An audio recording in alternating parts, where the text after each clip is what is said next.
Thank you very much for the introduction.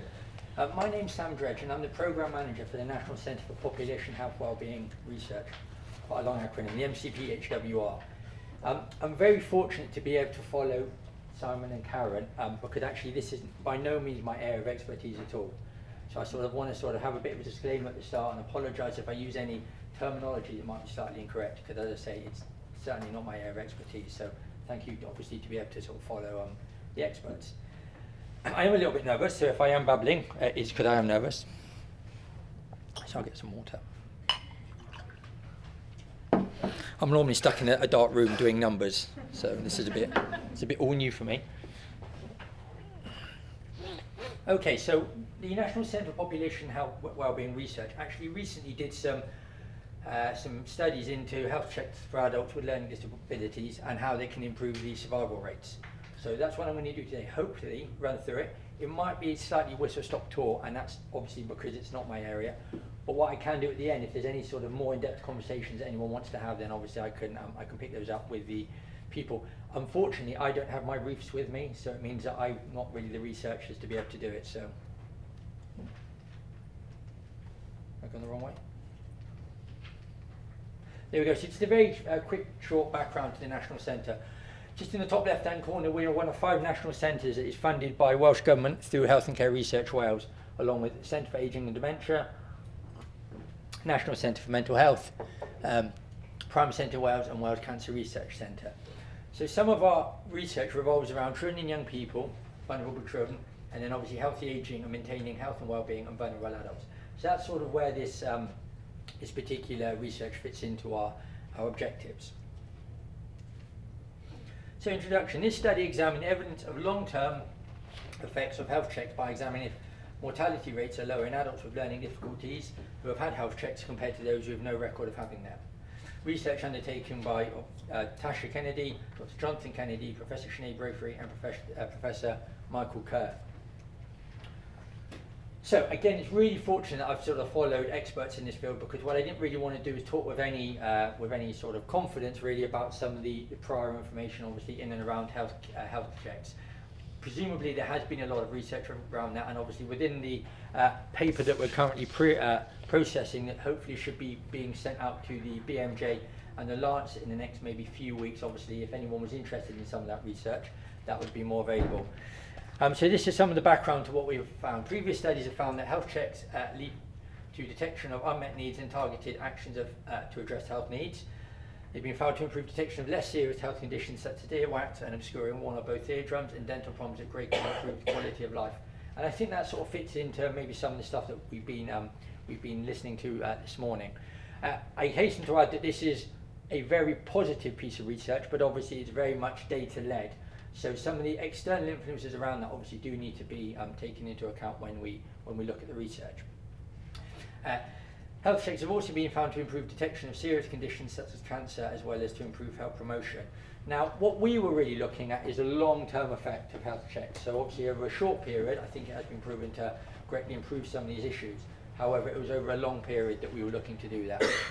So the method was using GP records of 30,000 people with learning disabilities in Wales, were stratified by A, who have confirmed health checks, i.e. the READ code for health checks, and obviously that's the number that we dealt with, and that's the number that was identified that had that was 7,000, just over 7,000, so 25%, and that had no evidence of receiving a health check in their medical records.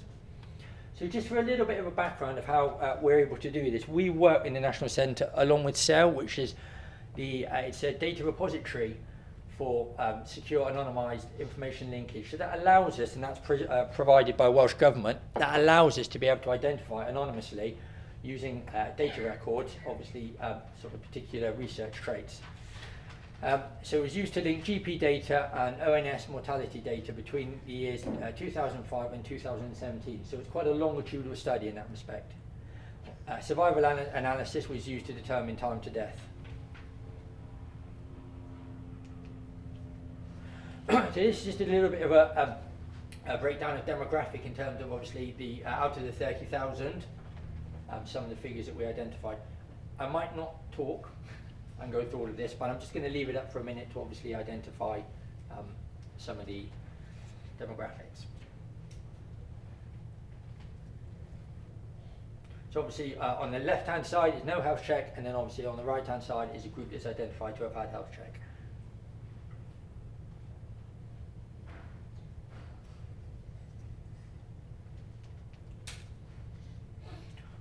I apologise, that might be slightly off. I know if I move it now it's going to be slightly awkward. So, survival rate, time to death. Some of the information we identified for males with learning difficulties, no health checks, it was 3.27 deaths per 1,000 per year. On the right hand side is basically obviously the ones with no health checks, and on the left hand side, on the right hand side it will be identified actually that's the impact that the health checks had. So you can see as we go along, that went down to, that should be 2.08, not 20, apologies. That's not good. And again, I'll give you a quick few moments just to read through this. I won't talk about all of it. For those with learning difficulties with autism, the death rate was 1.25, and then it went down to 0.53. With Down syndrome, it was 3.76 and went down to 3.58. With learning difficulties and diabetes, it was 5.58 and went down to 2.91. For those with learning difficulties in epilepsy, it went down to went from 486 to 266, and those with cancer screening was 457, going down to 216, and then cancer with cancer, identifiable cancer, was 5.86, going down to 379. It identified as well at the bottom sort of the difference in terms of, I'm sorry, you might not be able to see that, I apologise, sorry. It identified the difference in terms of age group, so start of study, it was obviously 2.19 and it went down to 1.5, and then 18 to 50 was 7 point, in fact that should just be slightly dropped down, so that would be the more than 50 years old will be the 7.37 going down to 4.53. So you can see some of those are quite amazing statistics in terms of the actual effect that it's demonstrated that health checks do have. Obviously I appreciate the caveat of that is that some external influences are not always determined, but certainly from the data that we identified using SAIL and obviously data linkage regarding the different age groups and the different challenges that some of these people had, that's what was identified. So using the hazard ratio, so adults that have had at least one health check have a 28% less chance of death than those that don't. Males that have had at least one health check have a 27% less chance, and females have a 29% less chance. Adults with autism that have had one at least health check have a 44% less chance than those that haven't. Again, adults with learning difficulties and epilepsy that have had at least one have a 27% less chance than those of death than those that don't, and obviously the figures down there highlight the other challenges. So as you can see again, some of the information that we've been able to provide from the use of SAIL is quite startling in terms of impact it has. So by age of study, adults of 18 to 50 years old with learning difficulties that have had at least one health check have 55% less chance of death than those that haven't had one. Adults of more than 50 years old with learning difficulties that have had at least one health check have a 17% less chance of death than those that haven't. So obviously, understandably, depending on the age, that's obviously going to have quite a big impact. Findings, and I appreciate that I had quite a long time and I think I've whistled through this. Findings, individuals who did not have a health check had a higher rate of death, 3.27 per 1,000 per year compared to 2.08 per 1,000 per year, difference of 1.19 extra deaths per 1,000 per year. The health check was most effective in people with autism, where the hazard ratio of death for those that have had the health check was 0.56 or 40% less than those that did not have the health check. So as a sort of as a bit of a summary, health checks for people with learning difficulties reduced early mortality, particularly with younger people and those with autism, diabetes or epilepsy. Okay, so I appreciate that was a bit of a whistle-stop tour, and I sort of might just leave this back up again just to have a little bit of a bit more of a read through. So just to give you a bit more information about how SAIL works, we get from SAIL, the information gets sent from from Welsh Government and GP records, and it gets put into a repository that's then held. Then it gets sent off, gets separated, and gets sent off to a different section that allows it to then be sort of brung back together and make it anonymised.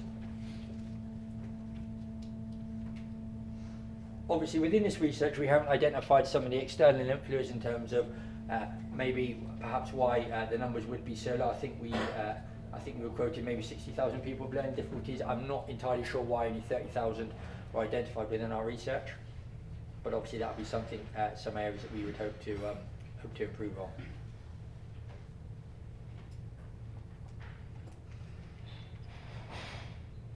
And again, just going over the demographics so you can see some of the information.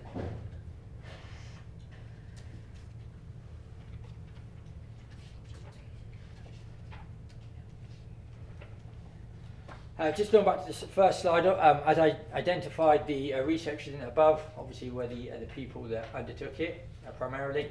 What I can do, if anyone wanted any more information regarding that, I'm aware that there'll be a question and answer session at the back. Yes, I can appreciate that. It's quite, yeah. I mean, one of the main things was when I saw the opportunity to present a few weeks ago, obviously on this particular topic, this was somewhere I felt that our research fitted massively into it and could have a real big impact. I am so sorry that I couldn't get the experts to be able to come, but unfortunately they were already prior booked. But I didn't want to miss the opportunity to be able to identify obviously what we found and hopefully trying to sort of start maybe further engagement or a bit more discussion around that. So, and again, actually, we are only the researchers. So one of the main things about what the National Centre is trying to do is trying to inform policy, practice and provision. So actually it's not just about identifying these things, it's about how we then try and get it out into the real world to make a real difference. Hence why obviously I've made the commitment to come today. Okay, so thank you very much for your time. Thank you.